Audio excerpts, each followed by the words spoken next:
So mga tol, malungkot na balita po para sa ating mga Pinoy boxing fans sapagkat sa kakatapos lang po ng laban ng pinakahihintay ng mga Pinoy boxing fans, ang laban ni Vincent Astrolabio sa world title sa Japan. Tinalo po siya ng WBC Bantamweight World Champion Junto Nakatani sa pamamagitan ng knockout sa round 1. Hindi po kinaya ni Astrolabio ang lakas ni Nakatani. Dahil dyan mga tol, yan na po ang pangalawang kabiguan ni Astrolabio sa world title. Una na po siyang natalo kay Jason Moloney sa WBO World Title Shot at ngayon naman natalo siya sa WBC World Title Shot kontra kay Nakatani. Bumagsak na ngayon ang record ni Astrolabio sa 19 wins and 5 losses with 14 knockouts. Habang nadepensahan naman ni Nakatani sa unang pagkakataon ng kanyang WBC Bantamweight World Title, nananatili pa rin po siyang walang talo.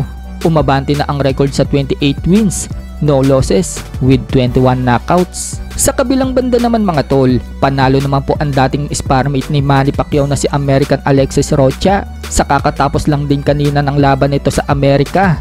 Tinalo po niya ang Mexicanong si Santiago Dominguez sa pamamagitan ng unanimous decision at nasungkit po niya ang bakanting WBO NABO welterweight. Umarangkada na po ngayon ang record ni Rocha sa 25 wins and 2 losses with 16 knockouts. Hinamon nga po niya sa rematch itong nagpa-knockout sa kanya na si Giovanni Santillan. Gusto daw bumawi ni Rocha.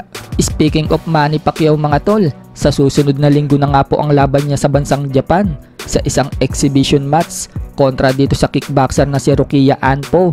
Tuloy-tuloy na nga po ang pakikipag-sparring ni Manny Pacquiao para sa paghahanda sa laban niya na yan. Sa isang video mga tol, pinakita ni Manny Pacquiao ang isa sa malupit niyang depensa na mapaminsala. Kaya natin nasabi na mapaminsala mga tol, siko ni Manny Pacquiao ang pinangsasangga niya. Kapag bumato nga naman ng body shot ang kalaban, tiyak na mai-injury.